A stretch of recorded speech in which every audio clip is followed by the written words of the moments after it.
বিশ্বনবী জনাবে মুহাম্মদুর রাসূলুল্লাহ সাল্লাল্লাহু আলাইহি ওয়াসাল্লাম একদিন ঈদের সালাতের জন্য ঘর থেকে বের হলেন। ঈদের সালাত পড়াবেন, মসজিদে ঈদগাহে যাবেন। এমন সময় কিছু দূর যাওয়ার পরে হযরত আবু বকর তাকায়া দেখেন একটা বাচ্চা ছেলে মদিনার রাস্তায় বসে কাপড় ছাড়া, চুলগুলো উস্কো কুস্কো, চেহারার দিকে তাকায়া দেখা যায় মনে হয় ভুখা, খাবার পায় নাই। চিল্লায়া চিল্লায়া কাঁদতেছে। হযরত আবু বকর জিজ্ঞেস করলেন, বাচ্চা তুমি কান্না করো, কি হয়েছে? বাচ্চা শিশু জবাব দিচ্ছে, কে আপনাকে আমি চিনলাম না। আবু বকর ডাক দিয়ে বললেন, আমার নাম আবু বকর। ছেলে ডাক দিয়ে বলছে, না না, আপনার কাছে আমার মনের কথা বলা যাবে না, আপনি আমার কথাগুলা বুঝবেন না। আমার মা আমাকে পাঠিয়ে দিয়েছে আখেরি জামানার নবীর সঙ্গে কথা বলতে। কোন সুবহানাল্লাহ। কিছুক্ষণ পরে রাস্তা দিয়ে হযরত ওমর গেলেন। ওমরকে ডেকে ডেকে বলছে, আপনি কি? আবার বললেন, আমি ওমর। ছেলে ডাক দিয়ে বলছে, না, আপনাকে বলা যাবে না, আপনি আমার মনের ব্যথাগুলা বুঝবেন না, আপনাকে বলে আমার কোনো লাভ নাই। হযরত ওমর চলে গেলেন। কিছুক্ষণ পরে রাস্তা দিয়ে দিনের নবী হেঁটে যেতে লাগলেন। আবার নবী যখন বাচ্চার সামনে দাঁড়িয়ে গেলেন, এই ছোট্ট বাচ্চা কান্না করে ডাক দিয়ে বলছে, কে? আমার নবী ডাক দিয়ে বললেন, আমি এই জামানার পয়গম্বর বিশ্বনবী জনাবে মুহাম্মদুর রাসূলুল্লাহ সাল্লাল্লাহু আলাইহি ওয়াসাল্লাম। বাচ্চা চোখের পানি ছেড়ে কান্না করে ডাক দিয়ে বলছে, আল্লাহর পয়গম্বর, আমি আপনার সঙ্গে কথা বলতে চাই। কি বলতে চাও তুমি, আমাকে বলো। বাচ্চা ডেকে ডেকে বলছেন, ইয়া রাসূলুল্লাহ, ইয়া হাবিবাল্লাহ, দীর্ঘদিন হয়ে গেল আমার বাবা নাই, আমার আর কোনো ভাই নাই, আমার কোনো বোন নাই।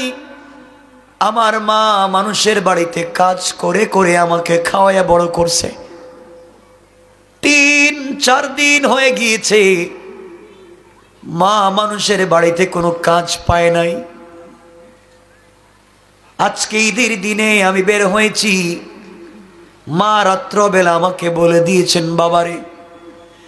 আমি মায়ের কাছে বলেছি, আম্মা জান, আজকে ঈদের দিনে আমাদের কপালে কি কোনো খাবার নাই, আমার জন্য কি কেউ নতুন জামা কিনে দিতে পারবে না মা?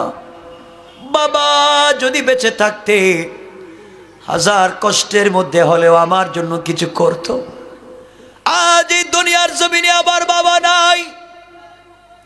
যেই বাবা সন্তানের জন্য মাথার গাম পায়ে ফেলে সারাদিন কষ্ট করে ইনকাম করে নিজে না খেয়ে বাচ্চাদেরকে খাওয়ায়া বড় বানায়, সন্তান বড় হয়ে সেই বাপকে ভুলে যায়। আমার বন্ধুগণ, বাচ্চা ডেকে ডেকে বলছে, পয়গম্বরে আরবি। মায়ের কাছে যখন বললাম, মা তখন কান্না করে বলছেন, তোমাকে দেওয়ার মতো কিছু নাই। ঈদের দিন সকালবেলা মদিনার ঈদগাহের রাস্তায় বসে যাও। এই রাস্তা দিয়ে যদি দ্বীনের নবী, ইয়েতিম নবী, বিশ্ব নবী হেঁটে যায়, কেউ যদি তোমার মনের ব্যথাগুলা না বুঝে, বিশ্ব নবী ও ইয়েতিম, তুমিও ইয়েতিম, তিনি তোমার কথাগুলা বুঝবেন, তাকে তুমি বুঝাইয়া বলবে। আমার মুসলমান বন্ধুগণ, বাচ্চা ডাক দিয়ে বলছে, ইয়া রাসূলুল্লাহ, ইয়া হাবিবাল্লাহ, আল্লাহর পয়গম্বর, আমার কেউ নাই। ঈদের দিনে বসেছি 3 দিনের না খাওয়া। বলেন তো আপনি আমাকে কোনো সহযোগিতা করতে পারবেন কিনা? নবীজি কেমন দরদি নবী, তিনি বসে পড়লেন। এই মাটিতে লাগানো উস্কো কুস্কো চেহারা, ছেঁড়া পড়া কাপড়, বাচ্চাটাকে টান দিয়ে নিজের বুকের সঙ্গে জড়াইয়া নিলেন। কোন সুবহানাল্লাহ।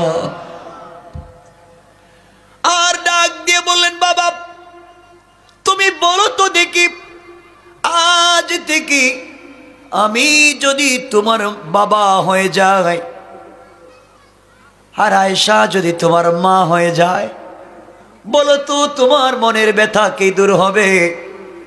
বাচ্চা কেঁদে কেঁদে ডাক দিয়ে বলছেন, ইয়া রাসূলুল্লাহ, ইয়া হাবিবাল্লাহ, আল্লাহর পয়গম্বর, আপনি যদি আমার বাবা হন, আয়েশা যদি আমার মা হয়ে যায়, সারা পৃথিবী কেউ যদি আমার নামে লিখে দেয়, সব কিছু ছেড়ে দিতে পারে, কিন্তু এমন মা বাপকে আমি ছেড়ে দিতে পারি না।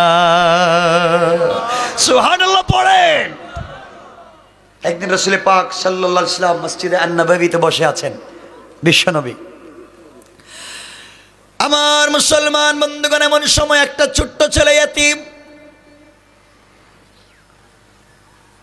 আল্লাহর পয়গম্বরের সামনে এসে চোখের পানি ছেড়ে কান্না করে ডাক দিয়ে বলছে, আল্লাহর পয়গম্বর,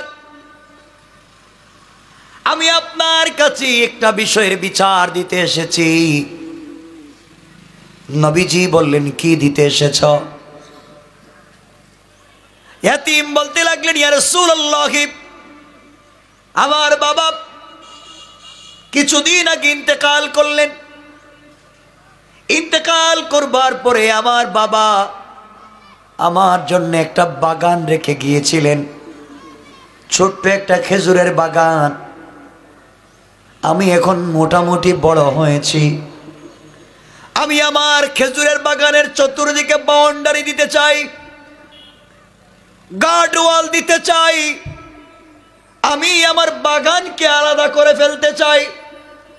কিন্তু আল্লাহর পয়গম্বর, আমি যখন বাউন্ডারি করতে গেলাম, গিয়ে দেখি আমার সীমানার মধ্যে আমি যেই দিকে বাউন্ডারি করতে চাই, এই বাউন্ডারির একবার সীমানার মধ্যে একটা খেজুর গাছ আরেকজনের পড়ে গিয়েছে। আল্লাহর পয়গম্বর, আমি এই লোকটার কাছে গেলাম, গিয়ে বললাম, আঙ্কেল, আপনার সম্পদের কমতি নাই, আল্লাহ আপনাকে প্রচুর সম্পত্তি দিয়েছেন, দুনিয়ার জমিনে সম্পদের অভাব নাই, আমি এতিম, আমার সীমানায় আপনার একটা গাছ চলে এসেছে, আপনি যদি এতিম মনে করে আমাকে দান করে দেন, আমি নিয়ে নিব। পয়গম্বরে আরবি আমি বলবার পরে আমাকে দিল না। আমি বললাম, তাহলে আমার সীমানায় আপনার গাছ চলে এসেছে, আপনি আমার কাছে বিক্রি করে দেন। সে বিক্রি করতে অস্বীকৃতি জানালো। ইয়া রাসূলুল্লাহ, আমি বললাম, আমার কাছে দান করে দেও, দানও করতে চায় না, বিক্রিও করতে চায় না। আমি বললাম, আমি সীমানা দিব, বাউন্ডারি করব, তুমি গাছটাকে কেটে তোমার নিয়ে যাও, আমার দরকার নাই, কাটতেও চায় না, গাছ কেটেও নেয় না, আমার কাছেও বিক্রি করে না, দানও করে না, আমি বাউন্ডারি দিতে পারি না। আমার মুসলমান বন্ধুগণ, বিশ্বনবী বললেন, থামো যুবক, থামো, আমি লোকটাকে খবর দিয়ে আমার কাছে নিয়ে আসি। আল্লাহর পয়গম্বর সাহাবায়ে কেরামকে নিয়ে মসজিদে বসা। এমন সময় লোকটাকে খবর দিয়ে রাসূল পাকের কাছে পাঠানো হলো। আমার নবী ডাক দিয়ে বললেন, শোনো, এই এতিমের জায়গার ভিতরে, এতিমের সীমানার ভিতরে তোমার একটা গাছ চলে এসেছে, তুমি গাছটা বাচ্চাকে দান করে দাও। লোকটা বলতে লাগলো, আমি দান করতে পারবো না। বিশ্বনবী বললেন, এরপরও পারবে না? নবীজি বললেন, লোকটার কাছে বিক্রি করে দাও, বিক্রিও করব না। নবীজি এবার বললেন, কেটে নিয়ে যাও, কাটতেও চায় না। এবার নবীজি বললেন, তাও যদি করতে পারো না, আমি দিনের নবী, আখিরি জামানার পয়গম্বর, তোমাকে বলছি, এই গাছটা তুমি আমাকে দান করে দাও। যুবক বলছে, আপনাকেও দান করব না। নবীজি বললেন, আমার কাছে বিক্রি করে দাও, বিক্রিও করবে না। নবীজিও ফেল, মোটামুটি তার কাছেও বিক্রি করবে না, কথা শুনবে না। এমন সময় একজন সাহাবী ওই জায়গায় বসা ছিলেন, শিল্পপতি সাহাবী, ধনী, যার নাম হচ্ছে হযরত আবু দাহদা রাদিয়াল্লাহু তাআলা আনহু। তিনি দাঁড়িয়ে গেলেন আর ডাক দিয়া বললেন, ভাই রে, তুমি বিক্রি করতে পারবে না, কয় না, আমি এই দামে বিক্রি করবো না, আরো লাগবে। আমার নবীজি দাঁড়িয়ে বললেন, এই সাহাবীদের মধ্যে কি এমন কি কেউ আছো, আমার কর্মী, আমার সাথী, আমার বন্ধুদের মধ্যে এমন কি কেউ আছো যে ইয়েতিমের কাছে, এই লোকটার কাছ থেকে গাছটা বিক্রি কিনে ওরকে আল্লাহর ওয়াস্তে দান করে দিবেন। ওই যেই লোকটা বিক্রি করতে চায় না, তাকে বেশি টাকা দিয়ে কিনে, তার কাছ থেকে কিনে ইয়েতিমকে দান করবার মতো কি কোনো লোক আছেন? সাহাবীরা দাঁড়িয়ে বলেন, ইয়া রাসূলুল্লাহ, যদি ওর কাছ থেকে কিনে ওই গাছটা দান করে দেই কি লাভ? আমার নবী ডেকে ডেকে বললে, যদি ওই লোকটার কাছ থেকে বেশি দামি গাছ কিনে ইয়েতিমকে দান করে দাও, আমি নবীজি কথা দিলাম তার বিনিময়ে আল্লাহ তার জন্যে জান্নাতে একটা খেজুর গাছ লাগাইয়া দিবে। সুবহানাল্লাহ, পড়ে নামাজ করে সুবহান। যার জন্য জান্নাতে খেজুর গাছ লাগানো থাকবে সে জাহান্নামে যাবে? কথা বলেন না কেন? এই কথাগুলো শুনবার পরে হযরত আবু দাহদা দাঁড়িয়ে গেলেন আর বললেন, কি চমৎকার কথা ইয়া রাসূলুল্লাহ, আপনার দুনিয়ায় মাত্র একটা গাছ কিনে যদি এতিমকে দান করি, এর বিনিময়ে জান্নাতে একটা গাছ পাবো, এর চাইতে সুন্দর বিজনেস তো আর হতে পারে না। দুনিয়ায় একটা গাছ কিনলে জান্নাতের গাছ পাওয়া যায়, এর চাইতে কি উত্তম কোনো বিজনেস আছে নাকি? আবু দাহদা দাঁড়িয়ে গেলেন আর এই লোকটার হাত ধরে বললেন, ভাই তুমি আমাকে চিনো? কই চিনি, আপনি মদিনার শিল্পপতি। আবু দাহদা বললেন, যুবক শুনো, এই মদিনার সব থেকে বড় খেজুর বাগান আমার বাগানে 600 থেকে 800টা খেজুরের গাছ আছে। আমার বাগানে 600 থেকে 800 খেজুরের গাছ আছে আমার বাগানে।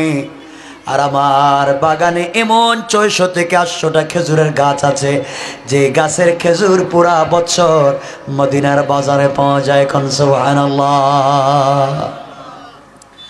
আবু দাহদা বললেন, আমার গাছের খেজুর বিক্রি করা কেনার জন্য পুরা মদিনার মানুষ মুখিয়ে থাকে, কোন দিন আমার গাছের খেজুর পাকবে।